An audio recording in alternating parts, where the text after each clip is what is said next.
Afternoon, everybody. Okay, let's get to it.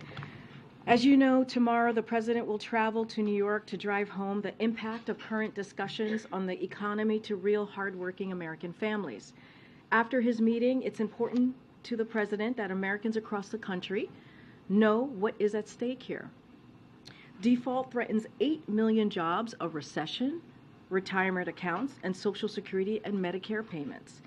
The House Republican Default on America Act will cut veterans' health care visits, teachers and school support staffs, and Meals on Wheels for seniors.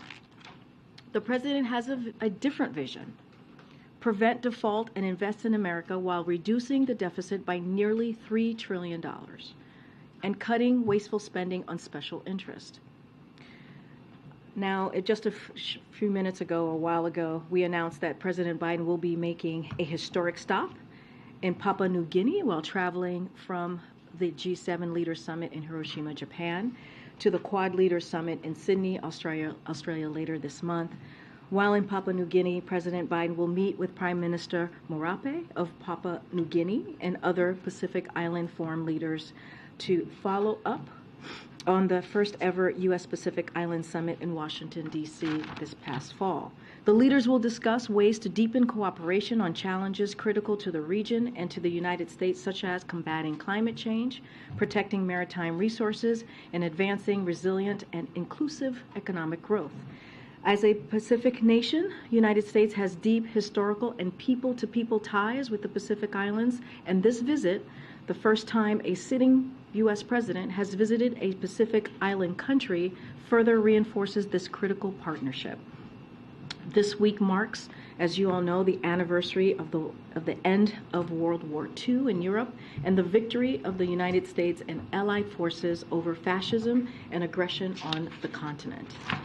President Putin had remarks for the occasion by launching another wave of cruise missiles and armed drones at the Ukrainian people. Since Russia launched its brutal invasion of Ukraine last year, thousands of Ukrainian civilians have been killed and millions have been driven from their homes. The European continent now faces new aggression. The United States has rallied the world in response, and we will continue to support the people of Ukraine as they defend their independence and their democracy.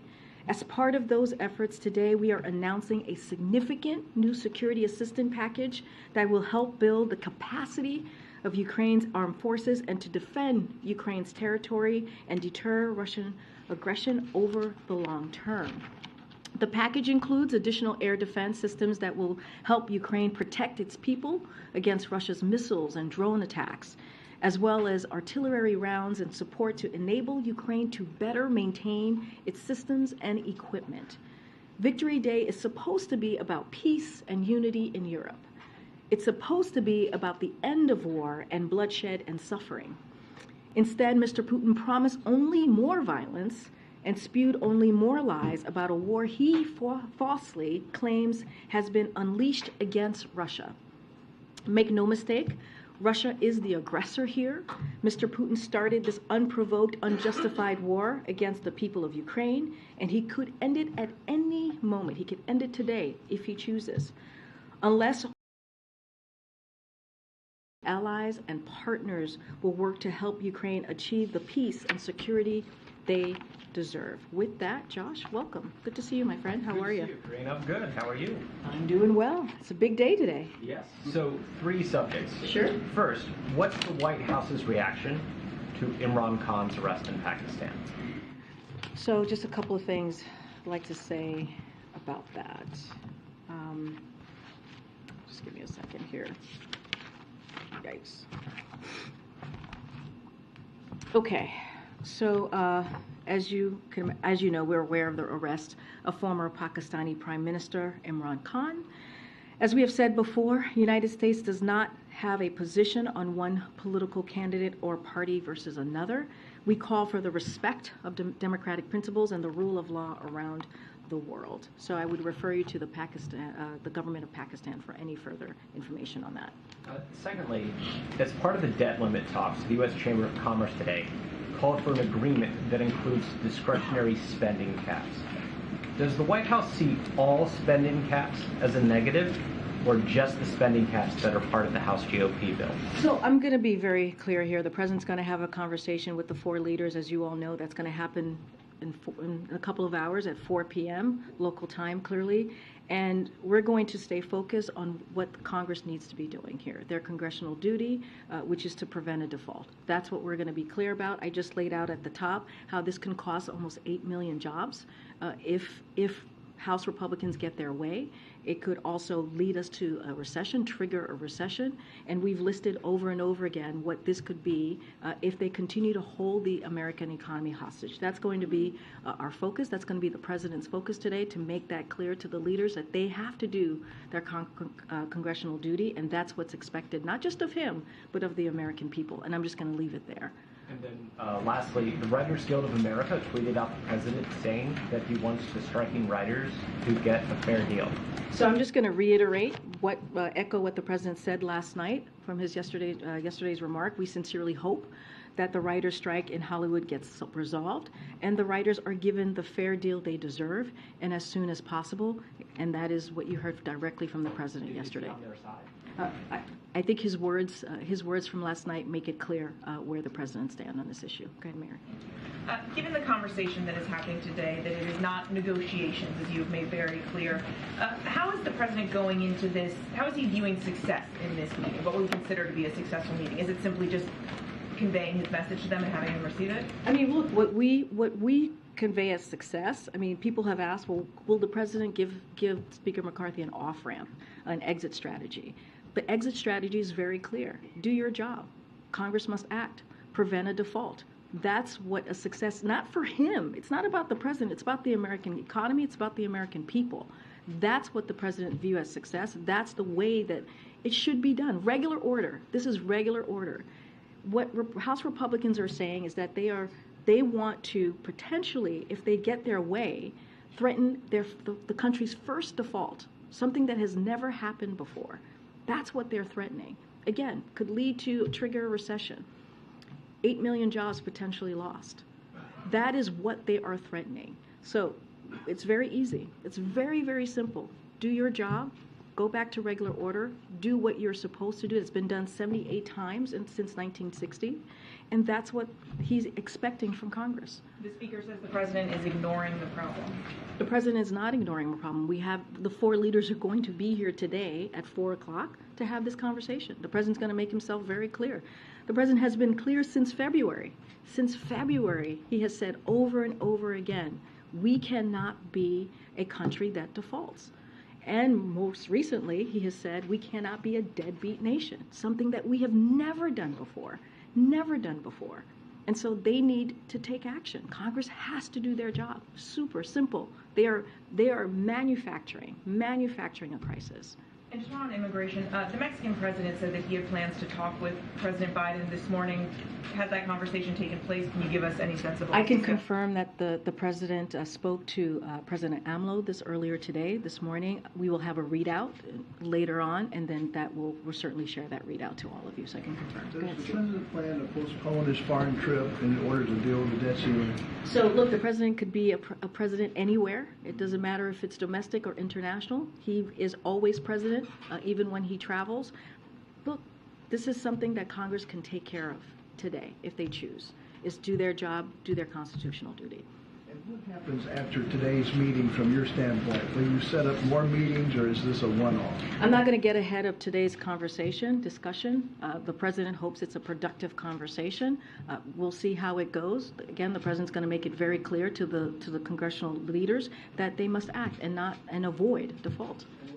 There are some estimates that there are 150,000 migrants waiting to cross the border when Title 42 expires. Is the U.S. prepared to deal with this onslaught? So, as you know, Steve, I've said this many times. I said it yesterday, but actually let me just give you guys a little bit of an update on the briefings that are coming up. The State Department and Department of Homeland Security will be holding a call on our plan later today. Secretary Mayorkas and the State Department will also be holding a press conference tomorrow, and Secretary Mayorkas will be joining me at the podium on Thursday. We want to make sure that we are transparent about the plan, how we're moving forward, so he'll be here to certainly certainly take all of your questions on what's ahead, but we've been very clear. We have a multi-agency process. We believe we have a robust process to deal with what is going to occur after Title 42 lifts. Again, we're using the tools that are available to us because Congress refuses to do their job as it relates to the border. Again, a system that has been broken for decades.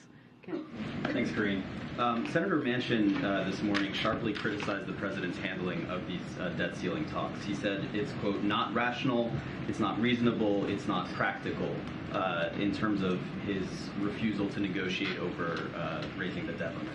What's the White House's response to that, and to what extent does it weaken the president's position to not have Democrats in lockstep with him? It's not rational. It's not rational. It's not reasonable, and it's not practical for Congress to be doing what they're doing. For House Republicans to be holding us up, for threatening default.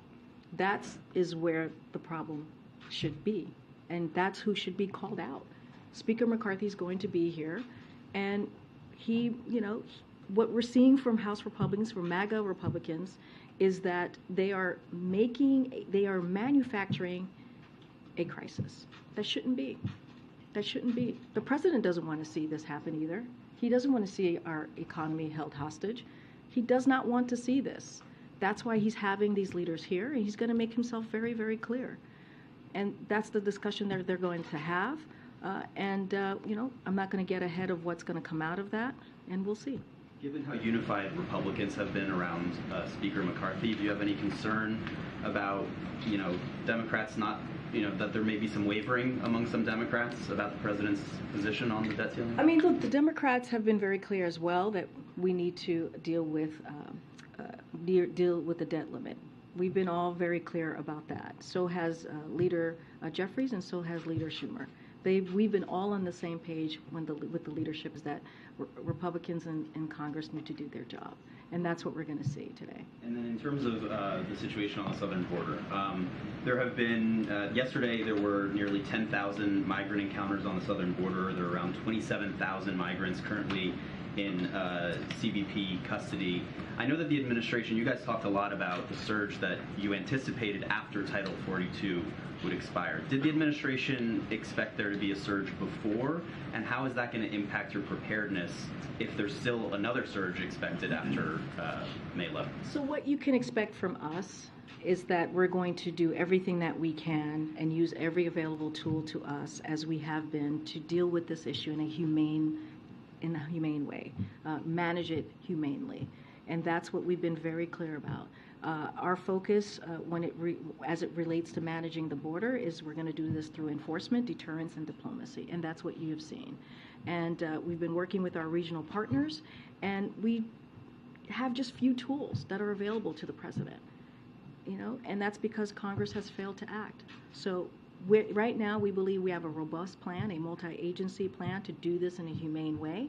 And we're going to have Secretary Mayorkas here with us in the briefing room on Thursday, and he'll certainly lay out the plan in a more deeper way and more in-depth way. You all will be able to ask him his question. He was at the border very recently. He's held multiple press conferences on this issue. You've heard from the State Department. You've heard from the Homeland Security, clearly Mayorkas, as I just mentioned. You've heard from Pentagon, who did a briefing just last week. And we're going to continue to inform the American people and continue to inform all of you on how we're moving forward. And that's what you could expect from this administration. Did you anticipate the current numbers that we are seeing right now? Look, I can't get into hypotheticals about the numbers and what they were going to be or going to be. That's not something I'm going to do here. What I can say is that we knew from the court that Title 42 was going to lift on Thursday. That's something that we were clearly very aware of since earlier this year. We have put plans in place and processes in place to deal with this very moment.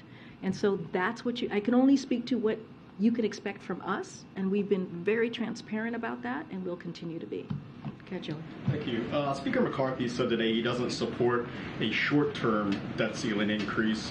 Let's just get this done now, he told reporters. Does the White House agree with him, with the Speaker, on this point? A short-term extension is not our plan either. That is not our plan. This can be easily resolved. This is a man-made crisis that the Speaker is leading. Can get this done. We want to make sure that we remove the threat of default. And that's what the president's going to be making clear about. This is not negotiable. Default is not negotiable. And a second question, on the Writers Guild strike that the president weighed into, he says he wants to see a fair deal. What is a fair deal in the president's view? We're certainly not going to get into a back and forth on what a fair deal looks like. We're going to continue to encourage both sides to come together, to come to the table and have that discussion. I'm just not going to get ahead of that. Thanks, Karine. I mean, I wanted to ask, Secretary Mayorkas is going to come speak with us. Thanks for that. What about the president? Will the president speak out about Title 42, share a message that Mayorkas has given, or something to that effect? Will we hear from the president on Title 42? Well, I would say you heard from the president this past Friday. He did a interview, a sit-down interview with one of the networks, and talked about Title 42, talked about immigration. So the American people did hear directly from the president on this issue. I don't have anything else to share in the next couple of days about the president's schedule.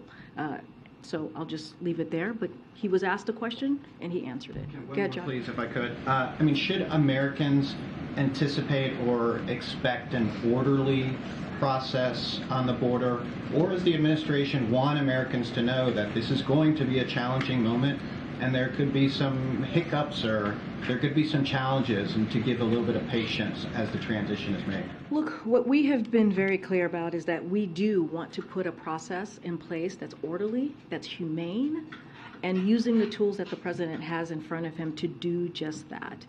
I've said very clearly, we want enforcement, deterrence, and diplomacy. That's how we're moving forward. Those are the 3 steps that we're taking to get this done. There are challenges at the border. This is something that the president has taken seriously from day one, putting forth a comprehensive piece of legislation to deal with immigration reform, something that has been a problem for the past several decades. The system has been broken for the past several decades. And again, the president would like to do more.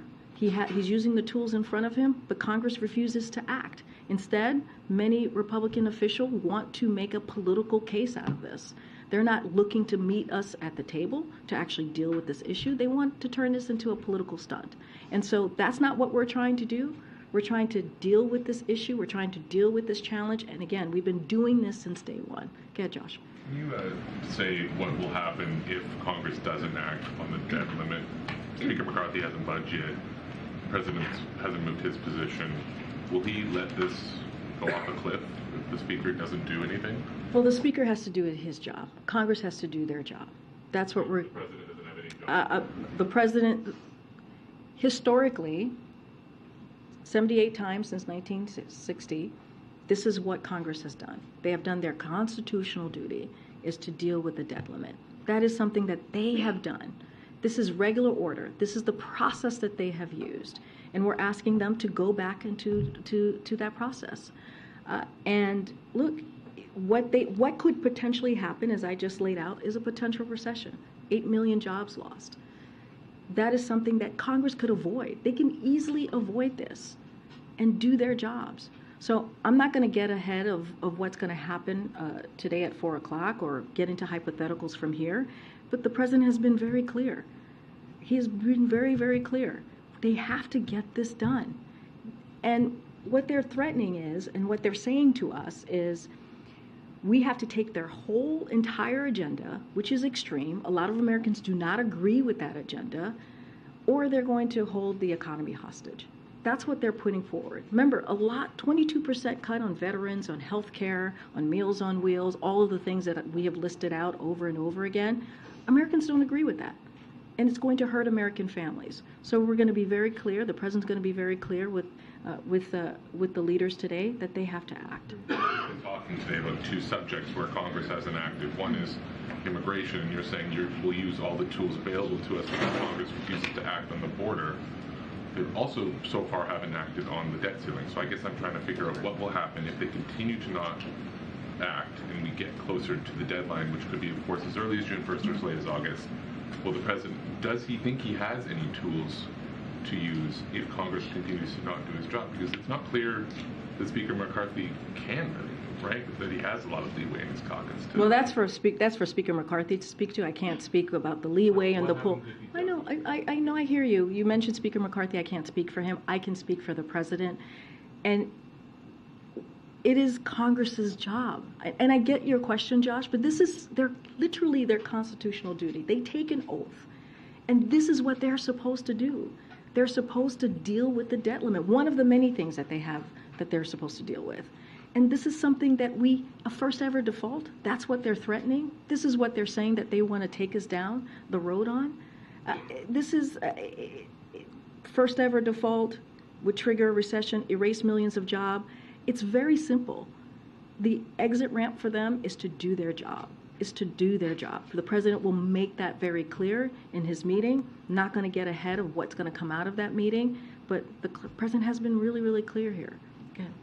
Thanks, Karine. Going back to Steve's question, when the president does leave for Japan and Australia next week, he's not slated to return until just before that June deadline that the Treasury Secretary has talked about. If we get to next week and there is no plan in place to raise the debt ceiling, will the president delay or cancel his trip? So, Nancy, appreciate the question, understand the question. I'm not going to get ahead of today's meeting. Let's see how the meeting goes at 4 o'clock. Certainly, our goal here is to make sure that Congress does their constitutional duty and to prevent default. Just not going to get into hypotheticals. Let's see how the meeting goes. It's going to happen very shortly at 4, and let's see how it turns out, what comes out of that. Who's going to be handling these discussions from the White House while the president is overseas? Well, look, the president could be president anywhere. These are issues that certainly that he will be very aware of and very involved in getting updates from his team. As you know, the office of, when it comes to legislative things and things that are dealt with Congress, that's the Office of Legislative Affairs. They play point on this. But the president, again, can be president wherever he is, domestically or out of the country. Should the vice president be involved in today's meeting since she'll be here in the country while the president is away? So the president has been closely consulting with the vice president on this. They have had several conversations on this issue. And so again, when it comes to issues that matter to the American people, they're very much partners. What message does it send to the world that we're now 3 weeks away from a potential default and it is still completely unclear how this is going to be resolved? So look, the United States is not a deadbeat nation. The president has made that very clear. We have never failed to pay our bills, and we should not do this now. Congress must do its job and prevent a default. Look, if there was a default, it would be a gift to China, to Russia, and to other competitors. That's what we're saying here. That's what House Republicans are saying. If they were to default, it would be a gift to them. Let me just give you a little bit about what the Director of National Intelligence, Avril Haines, said, who, as you all know, the head of the intelligence community. She testified last week to Congress, and she said the following: both Russia and China would look to use a default to demonstrate the chaos within the United States that we're not capable of functioning as a democracy. Default would create global uncertainty about the value of the U.S. dollar and U.S. institutions and leadership, leading to volatility in currency and financial markets and commodity markets that are priced in dollars. China and Russia would look to take advantage of the opportunity if we were to default. That's what congressional Republicans are threatening. That's what they are potentially going to really put us into a tailspin if they don't actually do their jobs. Really simple, do their jobs and avoid default. On matters of the economy, the public often holds the president accountable for the outcomes here. Does the president have a sense that he will be blamed by the American public if default actually occurs? So Republicans are holding the entire economy hostage and saying unless their entire agenda gets done, they're going to cause an unprecedented default. What the president is doing is the opposite of that. He wants to make sure that we take that off the table and have a separate conversation on the budget, something that he put forth on March 9th, which shows how he values the way moving forward, to show how he sees our economy moving forward, building on the successes that he's had these last 2 years, making sure that we cut the deficit by $3 trillion for the next 10 years. So, to your question, I have an answer to your question. Polling from 2011 and 2013 makes clear that congressional Republicans were to blame for their threats to default. And polling now shows Americans want spending and default handled separately, as does the president. That said, when it comes to threatening default, people should not be looking at polling. They should be looking at how they're going to be delivering for the American people. They should be looking at their constituents, whose jobs and retirements could be crushed by recession if this is truly going to move forward in the way that they seemingly want to go, which is manufacturing a crisis. So, again, this is something that the president wants to avoid. He wants to make sure that this is not on the table, that we take default off the table, and that's a conversation that he's going to have very clearly with congressional members today, leaders today. There have been other instances of brinksmanship on Capitol Hill with government shutdowns, and the public has seen that. They've seen 11th hour resolution to things. This is a very different beast in terms of the potential negative impact, as you've pointed out, never happened before. Do you think the public has a sense of what is at stake for them, their retirement accounts, their job security, the overall economy? And do you anticipate the president will have to speak out about this in a bigger way than the daily communication that he's done, or that you speaking on his behalf? Is there a speech to be had? Is there a moment coming? So the president's going to go to New York. He's going to visit a district that he won in 2020. He's going to talk directly to constituents and clearly Americans in that district, and have a very clear conversation and lay this out very clearly, as he's done many times. I had mentioned the polling in 2011. Nighttime is, I guess, where I was going with that. I see. I mentioned. I wasn't clear. I know I was going to New York. Yep. No. I totally understand. I mentioned the polling from 2011 and 2013, how congressional Republicans were blamed by the American people about what they tried to do in those two instances. And the president's going to continue to talk about this. Don't have a nighttime, primetime speech to lay out for you or to preview at this time. But look, let's see what happens at 4. Let's see how this conversation goes. We have been very clear. Secretary Yellen has been clear. The president has been clear. Many economists who work here in the administration has been clear. Businesses have been clear. This would be catastrophic, and it does not have to happen. It does not have to happen. This could be avoided. We have never, ever defaulted before. We cannot be a deadbeat nation. So we can avoid this. The president's going to make that very clear today. Thank you. You mentioned that the president's going to be going to New York tomorrow. You mentioned that he's going to a district that he won in 2020. It also happens to be a district that is represented by a Republican currently. Can you talk about the decision to target this specific district and what the president plans to say? And also, can you address the fact that the Republican member of Congress, Mike Lawler, agreed to the White House's invitation to appear alongside the president, and what that means for the president? So look, I'm going to let the congressman speak for himself. He can do that. He's able to do so. I mentioned this at the top. The president's going to drive home the impact of these current discussions that we're having, the economy, how it affects real hardworking Americans. That's what you're going to hear from the president. He'll be very clear about that. He'll be clear about what could potentially happen. And yes, we've talked about default and what that could look like, recession, triggering recession, potentially 8 million jobs lost. But let's not forget the other piece of the act that Republicans in the House has put forward. Let's not forget veterans. Let's not forget health care. Let's not forget schools to support staff. Those things are also embedded or part, a 22% cut to these programs that families really, truly need. So he's going to talk about that.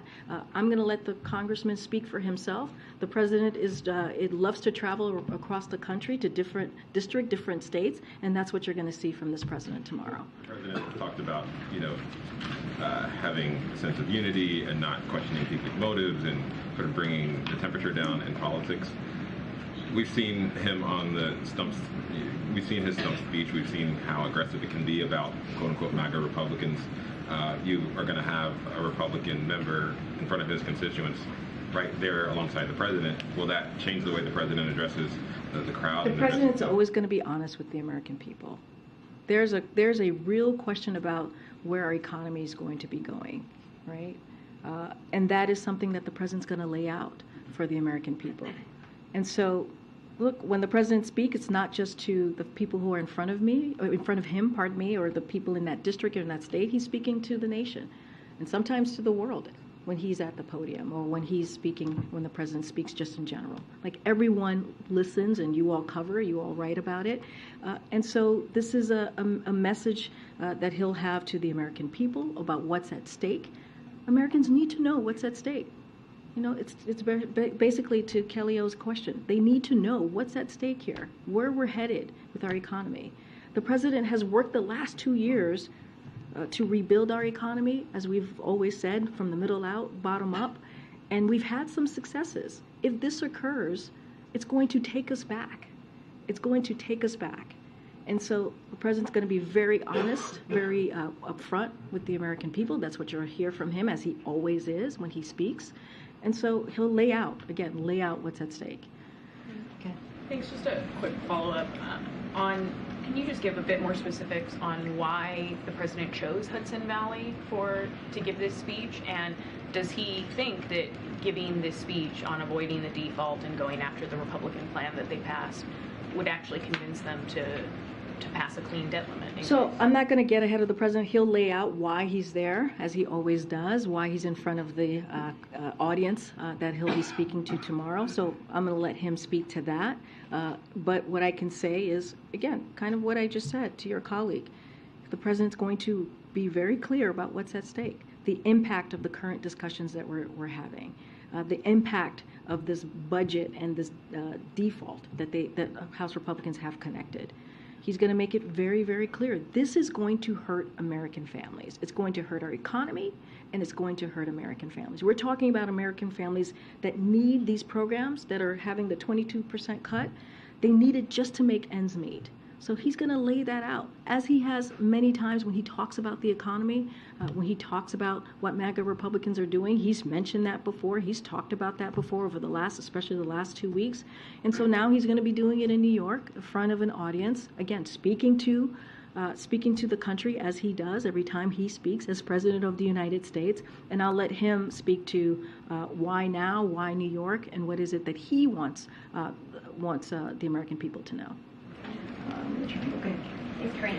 2 questions on Title 42 and governors. I know you were asked yesterday about if the president had spoken to Governor Abbott about the Allen, Texas shooting, but when was the last time the president spoke to Governor Abbott about the border situation? I don't have any timeline of calls to lay out to the governor. You've seen the governor and the president together many times over the past, I would say, year when the president visited Texas.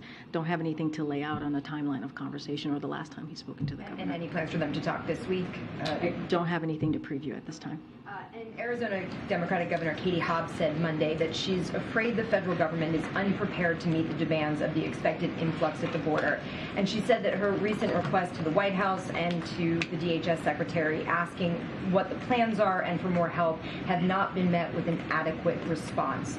What is the response to the governor, and why hasn't the administration responded to what she's asking? So, look, we welcome the additional steps that Governor Hobbs announced, and teams in our administration remain in close contact with border communities, including Arizona, to provide timely information and resources. Just this past Friday, DHS provided $45.5 million to organizations in Arizona supporting migrants. Look, we'll continue to have those conversations with her. We'll continue to stay in touch. I just mentioned the funding that we provided, that DHS provided on Friday. We are putting forth a robust plan. We're putting that in place to do this in a humane way, to do this in an orderly way through enforcement, deterrence, and diplomacy. We've been very clear about that, not just today, not just yesterday, not just last week, but for the past several months. We're going to have Secretary Mayorkas, who is kindly going to be joining us in the briefing on Thursday. He's going to take your questions. He's going to lay out very clearly, again, what we've been doing. We want to provide all the information that we can, that we have to all of you. We have been doing that, not just here, State Department, DHS, and Pentagon as well. And so we're going to continue to have those conversations. Again, we appreciate and welcome the additional steps that was provided by the governor, and we'll continue to stay in close touch. 43 Republican senators signed onto a letter opposing raising the debt ceiling without budget reforms, and 217 members in the House voted for that bill to raise the debt limit with cuts to spending. Does the White House consider all of those members to be dangerous MAGA Republican extremists? Do they understand what the cuts that they're voting for is going to do? That's the question. I mean, Republicans in Congress, in the House specifically, voted for cuts that's going to hurt American families. I mean, we can't say this enough. 22% cuts to veterans, healthcare, schools. That's what they voted for. That's what, and this is not, okay, but this is not just, this is their constituents. This is what they voted for. And those constituents that they're voting on behalf of have said that they're concerned about their retirements, about the effects of inflation, and those members represent more than half of the country in the House. I mean, that's the majority of districts in the country, that they're voting on behalf of those constituents who are expressing concern about where the economy is. So I guess, how can the White House continue to use messaging calling this the Default on America Act and paint this legislation in such a way without having a conversation about the budget when you've got half the country saying that they want that conversation? So House Republicans are threatening a first ever default. They want the president to agree on a plan in its entirety that includes cuts to programs that are incredibly important for the American family, because they want to hold the American economy hostage, because that's what they're saying that they want to do by threatening a default. Their bill would raise the debt limit. They passed a bill to raise the debt limit. So and I hear you, but they are connecting passing this debt limit to cuts, 22% cuts to veterans, to seniors. That's what they are threatening. Cuts to our schools. That's what is connecting. That's what their budget plan is. The bill doesn't have any appropriations in it, actually, and the Speaker has, ruled out a number of those things, including defense, veterans benefits, senior entitlement programs. I mean, you have Mitt Romney saying that there has to be a conversation here. Is he a MAGA Republican extremist? What I'm saying is House Republicans have been very clear. They voted on a bill that's going to cut programs that are very important to American families. Law enforcement, cutting programs to law enforcement, cutting program to veteran care, cutting program to our school system. That's what Republicans have voted on. So those are extreme. Those are very extreme. These are things that the American people don't want. Just look at 2022, what they voted for. They voted for to protect their retirement accounts. That's what the American people want to see. And so they're connecting those two. They want the president to agree on its entire agenda of an extreme budget. It is an extreme budget, something that Americans do not want. And that's something for them to answer to. This is also speaking to their constituents when they're voting for something like that. And so look, the president put forth a budget where it also cuts spending, but not hurting American families. We're trying to make sure that we lower the deficit by saying that we're going to cut the deficit by $3 trillion over 10 years. But he put forth something that is actually responsible. Remember, show me your value. Show me your budget, and I'll tell you what you value. That's what the president said. They showed their value by showing cutting veterans program, cutting school programs, cutting health care, 22%. That's what they value. That's something that they have to answer to the American people about. Go ahead, Ed. Thanks, Karine. So if cutting government spending would help reduce inflation faster, in this meeting today, is the president open to hearing other viewpoints? So look, as you know, Ed, because you asked me this question many times, when it comes to the economy, when it comes to a priority that the president has for the American people, lowering costs for families is a top priority. He talks about that often. You've heard him talk about lowering prescription drug costs, which we have been able to do, capping insulin at $35 a month for seniors, allowing Medicare to negotiate lower prices. That's why Inflation Reduction Act was so critical and important. Only Democrats voted for that. Help lower energy bills. Another component of the Inflation Reduction Act. I just talked about how he put forth a budget that's going to lower the deficit by $3 trillion over the next 10 years. And again, I was very clear with Jackie. They have put forth the opposite. They want to go the opposite direction. They want to cut programs that's going to lower costs. They want to take our economy hostage with a default. They want to bring back failed trickle-down economy, which we know doesn't work. So, look, the president's always going to try and figure out how he can lower costs for the American people. He's actually taken action and been able to put policies forward, pass legislation with Democrats, with the help of Democrats in Congress, sign that legislation to deal with issues that really matter to the American people. Wait, one more on a different subject, if I could. So after Title 42 ends, does the president then want to go back to the border to see the situation for himself? I don't have any trips to preview for you. As you know, the president has gone to the border more than once. We have put forth a robust multi-agency plan to humanely deal with the border in a way that leads with enforcement, deterrence, and diplomacy. I'm going to have Secretary Mayorkas here on Thursday. He'll be glad to take your questions. That's why he's joining us. We've had multiple briefings from the different agencies that are involved in this process. We'll continue to do that and answer your question and put out information on how we're dealing with the real with the challenges that we're seeing at the border. Again, the president is using the tools that he has in front of him because Congress refuses to act. Go ahead, Ken. Yes, Karine. On the COVID-19 public health emergency ending on Thursday, obviously we know COVID is not over, and in fact, CDC data shows that there's a disproportionate share of hospitalizations and infections and deaths for Black, Hispanic, and indigenous populations. These are also populations that are overrepresented in lack of access to health care, unemployment, poverty levels. Is the administration concerned that these communities could be left behind as we move away from the public health emergency, especially when you think about long COVID? So there's a couple of questions there with long COVID, and I'll take that first. Look, we've seen the progress that has been made last year that HHS has led on, and that's deliver high-quality care for individuals experiencing long COVID, provide information and resources to help people struggling with long COVID, including our nation's veterans, employees, in the workplace.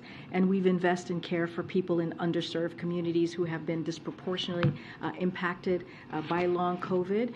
There's going to be an office that's going to be set up, as you know, that because of the omnibus fiscal year of 2023. Certainly that'd be a space where we'll continue to deal with the pandemic, even though we're in a different stage of the pandemic. As you said, COVID is still here, so we'll certainly deal with that in an appropriate way.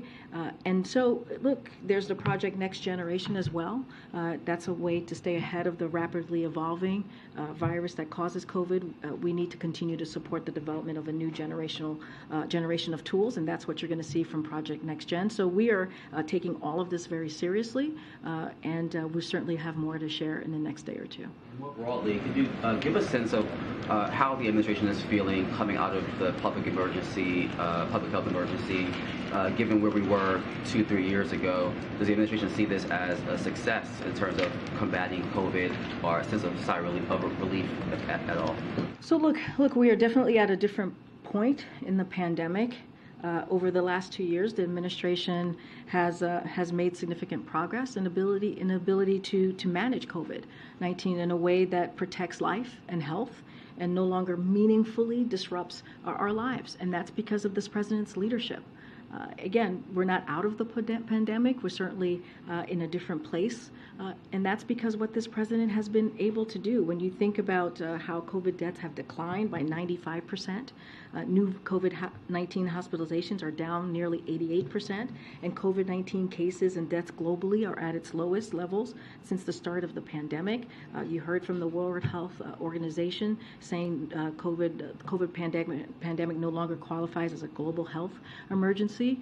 So look, let the numbers speak for itself. The president, over 270 million people have at least one shot in arms because of the comprehensive plan that this president and his administration has put forward. And so, look, again, let the numbers speak for itself. The president has taken this very seriously since day one, and now it's good. It's actually good that we're in a different stage of this pandemic. Go ahead, Courtney. Thank you. Wanted to ask about the Labor Department. The department hasn't testified before Congress yet about its budget. I know that Acting Secretary Julie Sue is also up for a nomination. Is there a reason that she hasn't gone before Congress about the budget in her acting role, or that you haven't sent someone else to take questions? That's a very good question. I would refer you to Department of Labor about their process and being in front of Congress and speaking to their budget. I would just refer you to them. Also on Title 42, there's a bill emerging on Capitol Hill this week that Republicans are pushing in the House. I understand that broadly you disagree with that bill, but can you talk about if you see any points of agreement with the GOP on places of tension or problems related to the border that you agree on that you could move forward with? Maybe there's parts of that bill you do agree with, or other solutions that you know have broad support. So I laid out yesterday why we don't agree with that bill. Certainly that, no, that nothing changes there. That still stands. What we have seen is Congress Republicans wanting to cut resources, cutting 2,000 in law enforcement to be at the border. They have not done anything to be helpful in this process. They've taken political stunts. What they put forward is not going to help the issue at all. And we've taken this very seriously. On day one, the president put forth a comprehensive immigration reform legislation to really have this conversation about how do we put more resources to deal with this challenge. And instead, they want to take away resources. That's what they've told us. And so if they want to seriously have a real conversation, we're willing to have that conversation, but they haven't proven that. They haven't proven that they want a real conversation. They want to actually make the situation, the challenges that we see at the border, worse. That's what their legislation shows. That's what it tells the American people. You don't see a specific area of agreement then? I mean, I've been very clear. I literally went almost line by line about the things that we disagree about with that legislation yesterday. It's going to make the situation worse. It's not going to help. And look, they want to play political games, and that's not what the president wants to do. He wants to do the opposite. All right, everybody, I'll see you on Thursday. Thank you. Thank you.